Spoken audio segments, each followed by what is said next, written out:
Welcome back to another episode of Big Movie Mouth Off. We are here in the booth, is what I'm calling it nowadays. The booth? The booth. The booth. You can find Big Movie Mouth Off on Xfinity Channel 6.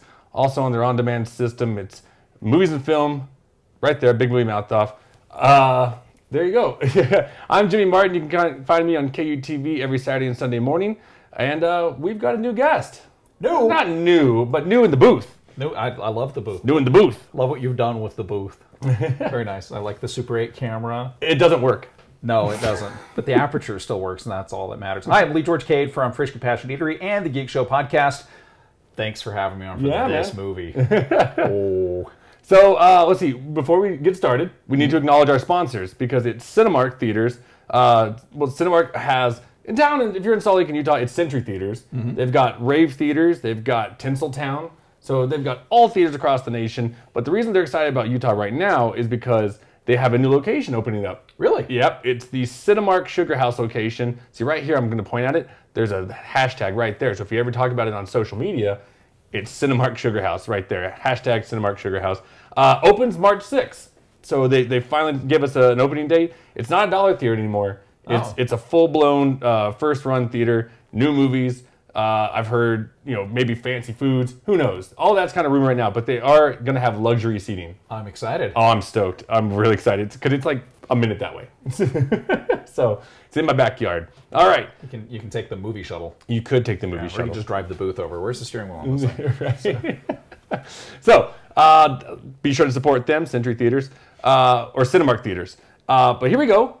In that new theater, you could see this film. It is Kingsman, The Secret Service. Wow.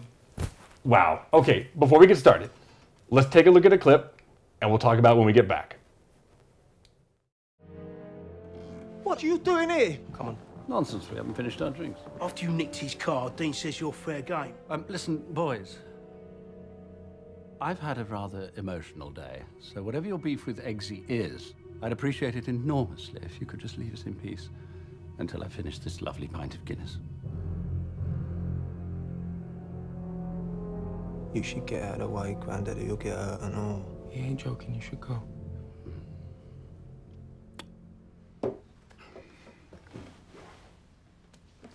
Excuse me. If you're looking for another rent boy, they're on the corner of Smith Street.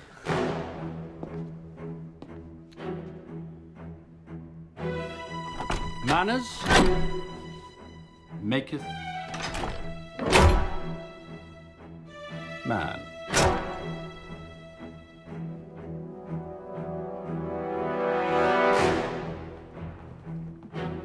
Do you know what that means? Then let me teach you a lesson.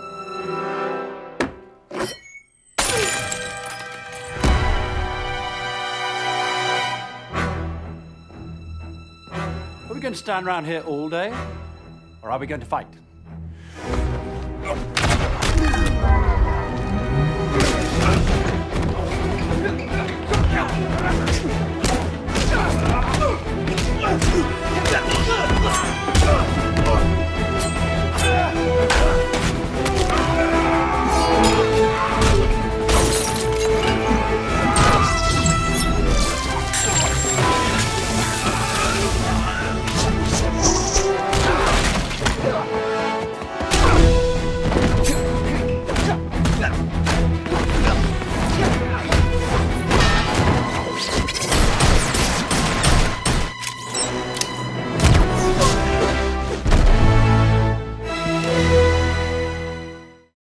Where do you even begin with this thing? Okay, so directed by Matthew Vaughn. Yes. Who did Kick-Ass and X-Men First Class. Adapted from a comic book called The Secret Service. Yep, by Mark Millar. By Mark Millar, who also wrote Kick-Ass. Did Kick-Ass. And even opens in the same way as the comic. The story kind of is, like Lee said, it's a privatized spy agency. It doesn't answer to a government. Because that muddles things up. No, it's basically all of the rich old men in England lost their heirs in the Great War, and so they didn't know what to do with their money. With all their money, so they started a secret service. As you do. That's what I did. The story follows a character named Eggsy. Eggsy. I think his name's Thurton Edgerton, if I remember right. Okay. Close enough. He plays Eggsy. He's kind of a hooligan, troublemaker. He's kind of had a rough past. Well, his father was a part of it. Things don't go too well for his dad. No. So a character by the name of Harry Hart, played by Colin Firth, shows up. I would say gives Eggsy a new chance at life, you know, because there's an opening in the Kingsman, you know, and so that's how he's like, you know, if you want to join, come to this location. And it kind of turns into like almost like, I don't want to say Harry Potter, but like, you know, you got to go to the school, you got to take the test, you got to do the missions. Kind of owl. Yeah, exactly. You know, and whoever of the 8 kids who are applying, only one's going to make it. And the tests are rigorous. The tests are rigorous, and one of the things I love about this particular Secret Service is that all of their code names are based off of Knights of the Round Table from Arthurian legends. So their big tech advisor is Merlin, and the head of the order is Arthur, and then they all have their secret code words that they go by when they're in big meetings. Yeah. So, and that's kind of the story. And then, well, every spy agency needs a villain. Played by Samuel L. Jackson. Played by Russell Simmons. Yeah, right. With the greatest lisp of all time. Plays a guy named Valentine who, let's just say he's got a plan for the world, and it doesn't bode well for most of us. No, because I don't think if you're not in the 1%, you're not making the cut. It's done. It's done. No, you're gonna find yourself in a very aggressive state of mind. So with that said, I loved it. Oh my God! We had no idea what we were in for. No. Walking into the theater, I remember the reps were like, "What do you guys know going into this movie?" It's like a spy movie. Spy movie. And even the trailers, I thought it was going to be, you know, like maybe later teenage year Spy Kids type of thing. Yeah. But that wasn't it at all. They're all adults. It's raunchy. It's gruesome. Limbs fly. Limbs explode. Yep. Yeah. And you know, but funny as hell. There's an amazing cinematography in this movie. It's kinetic, and it pays brilliant homage to Stanley Kubrick and some of the old great British spy movies of the 60s. It's classy. Oh, it's classy. It brings it. You mean you mentioned classic spies? I mean, if you love your old style James Bond films, gentleman spy. Yeah, I mean, like, but even to the point where the score ramps up when the villain comes out. You know what I mean? And it's like, and he comes out and it's like, and he's got such a great theme, Valentine's theme when he comes on, and of course with that lisp, but still. Yeah, but I mean, but the film as a whole, I mean, like, it's kind of like, it reminded me a lot of what they were doing with Austin Powers, whereas Austin Powers is, you know, obviously much more comedic, much more, you know, family friendly. Sure. But same heart to it. You know what I mean? Like, they were just trying to relaunch the Gentleman Spy franchise. There, you know, without ruining too much, there's a fantastic scene in the church that, let's just say there's a lot of death. I don't do this in movies. Yeah. And there's about 7 scenes in this movie where I went, and that scene in particular, I stayed that way through the entirety. It's beautiful. I mean, violently beautiful. Like, you know, I almost call it like a whimsical chaos. You know, and Vaughn is playing here because there's, and without spoiling anything, there are scenes in this movie that if he had done it any other way, it would have been slapped with an NC-17. Sure. And you could tell that he's just like, oh, well, I'm going to do it like this, and then you can't stop me. You can't touch me. Yeah. You can't touch it at all. And you know what? Or you're a hypocrite. Yeah, there's a scene towards the end that if it had been done any other way, the Motion Picture Association would have been like, you would have never seen it. Yeah, it wouldn't happen. But it's delirious. The movie is so fast-paced. I don't even know how long it is because it feels like a 15-minute, 2-hour movie. I've seen it twice, and like, you know, it's one of those things we all, you know, Vice and I used to say we'd always judge movies by the time we looked at our watch. Didn't look at it once. Both times didn't look at it. Didn't care. But like, I would encourage people to see this, especially females, because there are 2 very strong female characters in this film. Strong female characters that I'm not going to go into any kind of bad territory here, spoiler territory. There is a very obvious Hollywood romantic angle that would have been played easily, not played at all. No, she's there because she's an ass kicker. She's not there because she wants Eggsy's love interest. Exactly, she's not there to be saved. Nope, she's not there. She's there to be a spy. Exactly. I'm here the same reason you're here. You know? Oh, and the best supporting pug ever in a movie. I will say that. Yeah, I mean, that dog deserves all the best supporting dog awards. It's beautiful to look at. It's choreographed amazingly. Funny as hell. Violent, fun. I mean, I can't. Yeah. I've seen it twice. I want to go see it again. And my wife, who's normally pretty squeamish about violent movies, absolutely loved it. She was laughing. We were talking about this movie for days afterwards. Yeah. Again, probably because we didn't expect any of what we saw. Sure. But, oh man, just so much fun to watch. And I'm going to see it again this weekend. Good. For me, easily 4 stars. There's no way. You're going 5? I don't think we do that scale here, but I'll let you have it. I'll let you have it. Well, I'm a vegan. I work by my own scale. Okay. Yeah. Okay.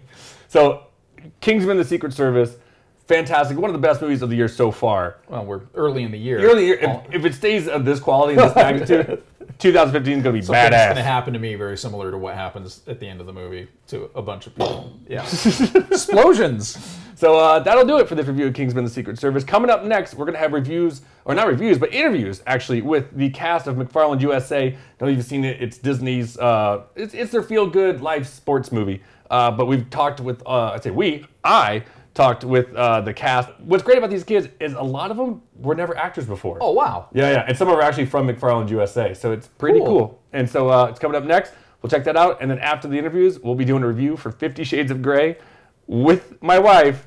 She demanded it. Oh, you poor guy. Yeah. We'll get there soon enough.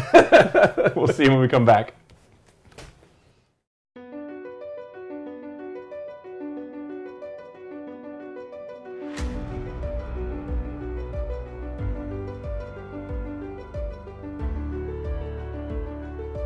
All right, Mr. DeMille, I'm ready for my close-up.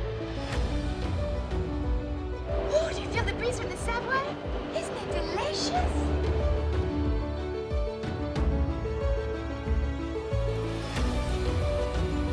What are you doing in here? I'm having a nervous breakdown. That's the kind of a look a man gives when he's afraid somebody might be watching him.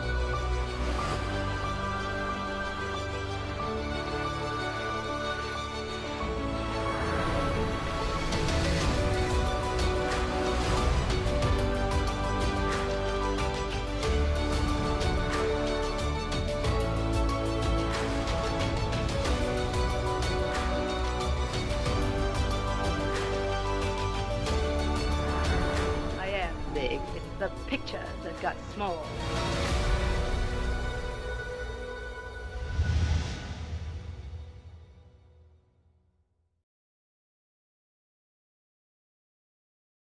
It's nice to meet you guys, all of you. You know, I'm watching this film. I think I developed blisters on my feet just watching you guys run the entire time. What kind of training did you guys do to do these roles? Well, it's 1 month of training, of course. It was cardio, running. We did running a lot of miles. We did like 5 miles. We started off with 2 minutes, 20 minutes, and then running miles up hills and everything. So it was cross country is a hard sport. Yeah. I can say that. Yeah, we had to train a whole month prior to filming, and every single day we'd have to get up, be there like at 8 a.m., run like 5 or 6 miles, and that's just the warm-up. You know, it's crazy. And then you had to eat healthy. So there's moments where you're going, it was a master college in Santa Clarita where we did the training. Sure. So we're actually, when it was time to eat, I'll go in there and I'll try to get some fries, and they'll just be looking at me like, no fries. It's tempting. It's tempting. Yeah. But Romero, one of the Diaz brothers, actually got to eat whatever he wanted to eat, so we're kind of jealous. Just tempted you guys like, sorry guys. Yeah. You know, obviously some of you are more veteran actors than other actors. Carlos, did you invite, did you give out tips, you know, to the rest of them, or? I mean, I don't know. That's not really my place. Unless anyone asked, I would. Yeah. But I mean, I think most of the tips that were shared would have been from Sergio telling us how to run. Yeah. I was talking with Kevin Costa earlier, and he said that, you know, I asked him about the same kind of thing. Did you guys go to him for tips? And he's like, well, I wasn't really like their Yoda, which I appreciated the Star Wars reference. But, you know, did he give you guys any tips that you'll kind of take along the way for the rest of your careers? Or? I think we all just learned a lot from watching him, and definitely watching his behavior and his mannerisms on set was amazing, because he's very, very extremely humble, and he treats everyone as his equal, and that's one thing you got to take into life. Was there any like rituals or kind of hazing for the new kids? No. Well, yeah. When we let's see, it was David Diaz and Danny Diaz were the last two. Was it 5 of us originally cast, and we just needed the last 2 Diaz brothers? It was like something like that. Yeah. Yeah, it was the last 2. So what we did is we're in Santa Clarita, so we go run in the morning, and then we'd have to go rehearse scenes in the studio. I'll make this really quick. You went to the bathroom, we were going to turn off the lights, and the moment you came out, recording, and we're like, gotcha. You know, so, it was funny, yeah. For someone who is from McFarland, you know, how does it feel to see your town represented on screen? Is it kind of surreal? Yeah, right. You know, it's very surreal. I mean, especially being part of it. You know, running for the team since '01, and seeing us, the first time seeing myself on screen, and you know, just representing the town, though. You know. I mean, showing that our community is so tight, and we just stick together. It was a great film. You guys were fantastic, and thank you so much for chatting with me for just a little bit. Yeah, man, thank you. Thanks, guys. Appreciate it. Yeah, good one. Yeah. How's it going, guys? Good. Good. Pretty good. Pretty good. You know, I'm watching this film, and I was telling the other guys too. Like, I think I got blisters on my feet just watching you guys the entire time. So, you know, they were kind of talking about the training. What kind of training did you guys have to go through? Well, they went through most of the training because I only did a week. Your week? Yeah, did a week. Yeah, we was training for about a month and a half. I think, about right? a month and a half. Yeah. Every day, like 5, sometimes 6 days a week, just running.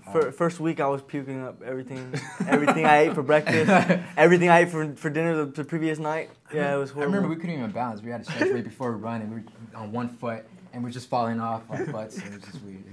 I think I read that one of you guys cut school to get this. Oh yeah. Yeah, my manager called me for an audition. I think that happened to you too, right? Yeah, my manager called me with an audition. I told him I had school. I don't think I can make it. He said, it's a great opportunity. I was like, okay, fine, I go. And here I am. So, have you had the repercussions yet of what you for cutting school?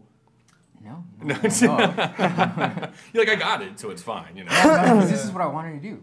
Yeah. Right? And this is my dream, and this is what I want to do, and this is it. And I believe that you beat out a family member. Yeah. You beat out your cousin. Yeah. Is that going to be an awkward Thanksgiving next year? I don't know. Probably awkward everything. Nah, but I mean, I'm sure I'm going to take him in some auditions, and he's going to beat me for some roles too. So we're going to be there. What was kind of the challenges for doing, you know, kind of your first big feature film? I just didn't know what to do. I didn't have trying to be comfortable with the cameras. Yeah. Same. Yeah. Like that was coming from McFarland, there's no acting classes. There's nothing close to anything like this. Yeah. So like everything was new. So like I try to put my best out there. And yeah, and in Disney, and it's such a big movie at this scale. It's very scary for people that don't really do movies, including myself. So. What was the auditioning process for you guys? Well, I auditioned like 2 years before they even started. Yeah, before they even actually had Kevin Costner for the role of Jim White. And I don't know, they called me 2 years later and they're like, hey, you still interested in that movie that you auditioned for? I'm like, sitting here working 2 jobs. I'm like, wait, the movie I auditioned for, it took me a second, and I was like, oh yeah, I am. And then they're like, okay, well, I did like 6 more auditions, and then finally in Beverly Hills, I did this one audition. Like, I started having a panic attack, an anxiety attack. Because like, I don't know, I didn't know what they wanted from me, and then like I was trying to be comfortable with the cameras. Sure. And it's like, you were there, huh? No, you weren't there. No, you weren't there. It was Hector.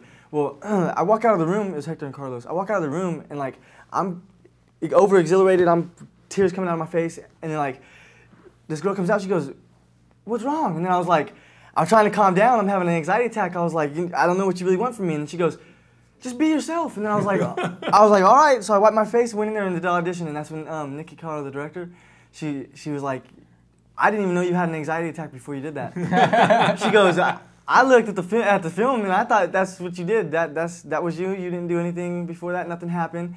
She goes, I found out you had an anxiety attack, and I'm like, what the heck? And he came back and did that, and I'm like, I told her, I was like, I just did what they told me I had to do, you know, and try to do best for you and try to give you what you wanted. Thanks, guys. It was a lot of fun. I appreciate you guys chatting with me for a second. Thank you, man. Yeah, thanks, guys.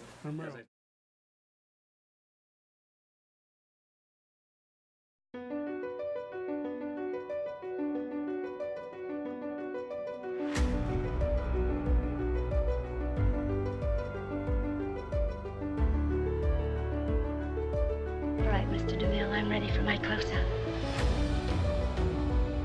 Oh, do you feel the breeze from the subway? Isn't it delicious?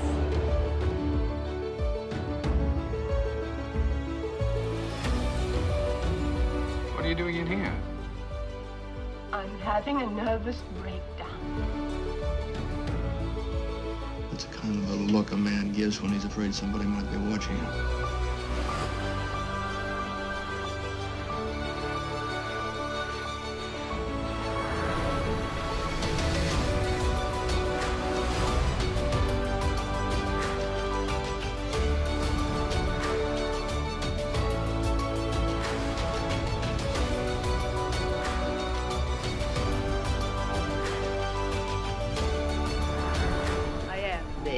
The pictures that got small.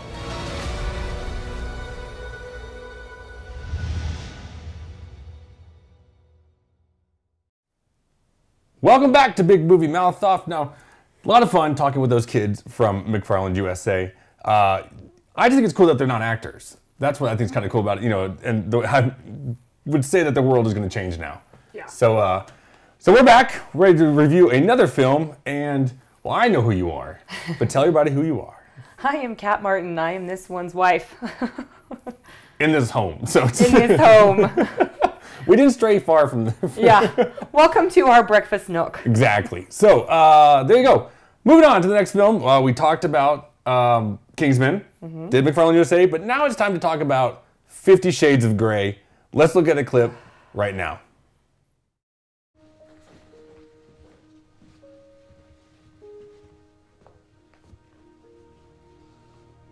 It's just beyond this door. What is? My playroom. Like your Xbox and stuff? It's important that you know you can leave at any time. Why? What's in there? I meant what I said. The helicopter's on standby to take you whenever you want to go. Couldn't you just open the door?